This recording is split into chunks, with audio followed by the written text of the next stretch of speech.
alcalde, le queríamos preguntar por la incidencia COVID en Badajoz. No sé si hay alguna actividad más por parte del ayuntamiento que se pueda ver afectada. ¿Cómo se afronta? No, bueno, tenemos pendientes las actividades de Navidad. Es verdad que ayer fueron unos datos que fueron muy llamativos.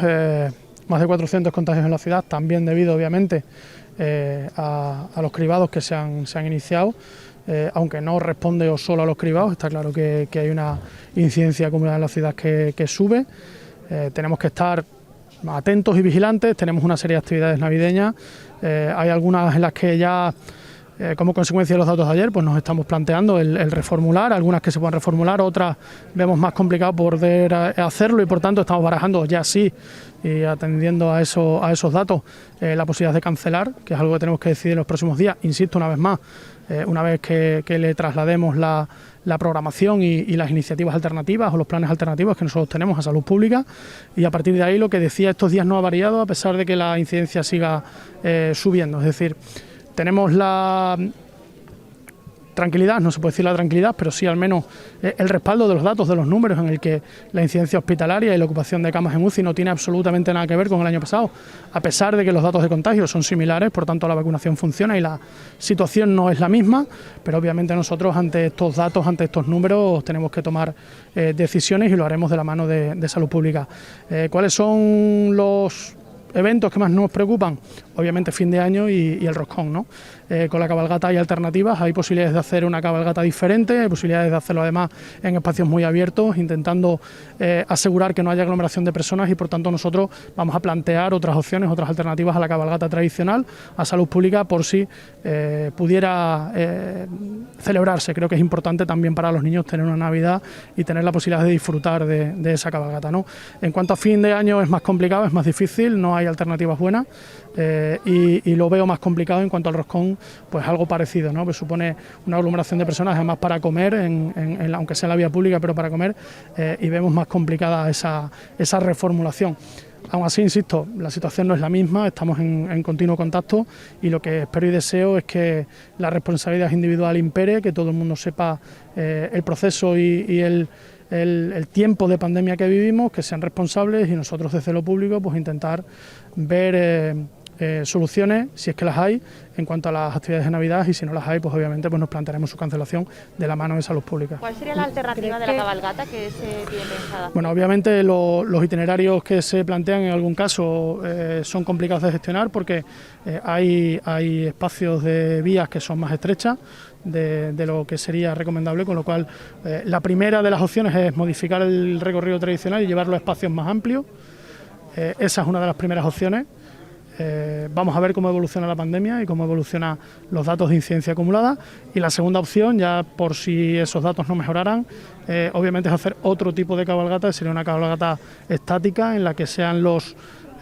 propios visitantes los que de manera ordenada y de manera controlada accedan a un recinto habilitado al efecto para que podamos controlar los aforos y podamos controlar que no haya aglomeraciones de personas. ¿Qué nos preocupa? Pues en una cabalgata obviamente que el paso de los Reyes acumule a mucha gente, que el lanzamiento de caramelos acumule a mucha gente, y yo creo que eso con las dos opciones que podemos plantear lo vamos a poder solventar, pero insisto, eso es una cuestión que tenemos que ir no trabajando porque ya lo tenemos trabajado, sino enviando a salud pública para ver si dentro de los datos y los criterios epidemiológicos que ellos manejan, pues es factible esa opción. Nosotros vamos a seguir trabajando por celebrar, porque creemos que la situación, insisto, no es la misma del año pasado, pero obviamente estos datos de incidencia son suficientemente altos como para que desde el ayuntamiento empecemos a tomar algunas decisiones. ¿La situación de la policía local cómo está? Continúa exactamente igual, hay un pequeño empeoramiento de uno de los agentes, espero que sea temporal, que pueda volver a mejorar su estado de salud, pero en principio no ha variado respecto a los últimos días. ¿Cree que se deberían de tomar nuevas restricciones de aforo con este tema de la incidencia disparada, o qué espera de la reunión de los presidentes de esta tarde? Bueno, yo espero poco porque lo que hemos vivido durante todas estas olas ha sido pues un gobierno de España que reúne a los presidentes para que al final los presidentes de las comunidades autónomas tomen las decisiones que en teoría y en puridad deberían corresponder al Ministerio de Sanidad. Pero a eso ya por desgracia estamos acostumbrados, con lo cual lo que yo sí espero es que por parte de la Junta de Extremadura, en la que ya se ha anunciado que independientemente de lo que se haga conferencia de presidentes pues no son partidarios de la adopción de restricciones, y yo creo que insisto, que hay que valorar los datos muy detenidamente, ver cuál es la presión hospitalaria, cuál es la incidencia en camas UCI, y siempre y cuando no haya riesgo de colapso en la sanidad pública, yo creo que deberíamos intentar de alguna manera o de alguna forma dejar que la Navidad se desarrolle con las limitaciones y las precauciones que nosotros podamos poner encima de la mesa, pero sin restricciones que afecten aún más al tejido productivo de esta ciudad y de esta región. Insisto, los datos no son los mismos que el año pasado, a pesar de que la incidencia sea parecida. Por tanto, cuando uno hace una lectura y un estudio de los datos, hay que leerlos todos. Y hay que valorar todos esos datos para tomar decisiones que afectan a muchas familias y afectan al futuro de muchas personas y de muchos empleos. ¿Qué opinión le merece esos 2 millones de alcalde, sí, el proyecto que ha llegado, los 2 millones de euros que llegan a Badajoz, cómo lo valoran? Bueno, en principio es una buena noticia, pero no estamos satisfechos. Creo que deberíamos y que habíamos hecho el trabajo necesario para percibir todos y cada uno de los fondos que habíamos pedido. Todavía no sabemos cuál es el contenido, cuáles son los criterios de valoración y cuáles han sido las pautas que se ha seguido por parte de, en este caso, el Ministerio para recortar más de 1.200.000 euros el proyecto inicial del Ayuntamiento,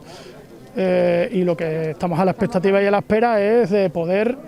conocer el contenido de ese expediente, porque las informaciones, las noticias y los comentarios que se nos hacían llegar por parte de la Consejería, por parte de la Dirección General de Turismo, no eran lo que luego nos hemos encontrado. Y bueno, yo no quiero hablar de agravios comparativos, pero sí ver y entender cómo el resto de ciudades que habían presentado, pues obviamente han conseguido los fondos a los que aspiraban y la ciudad de Badajoz no. Entonces, bueno, vamos a esperar a ver el contenido de ese expediente,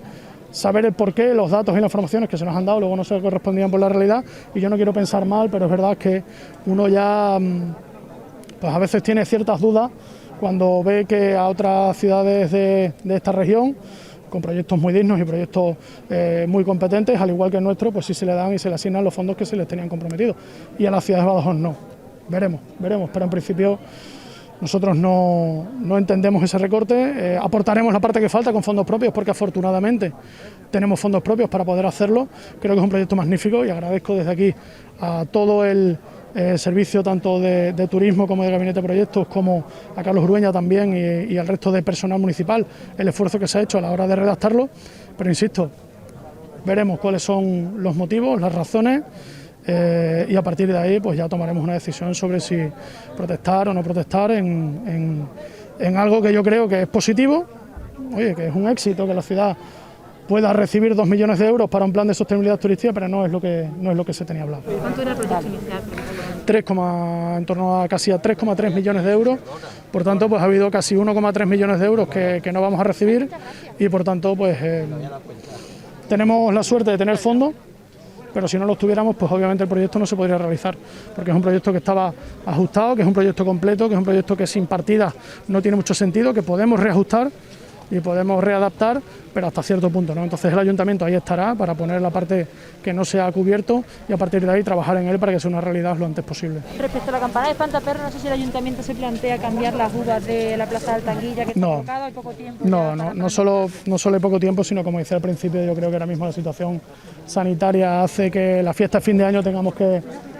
pensarla, que reformularla, y vamos a ver en los próximos días. Aún así no da tiempo a cambiarla aquí. No existía, una vez que se organizó, no existía una garantía de poder hacerla aquí en Espantaperros. Afortunadamente ha podido estar en tiempo, pero ya teníamos la organización hecha abajo y por tanto no va a dar tiempo. Yo creo que la situación ahora mismo no permite poder realizar esa fiesta.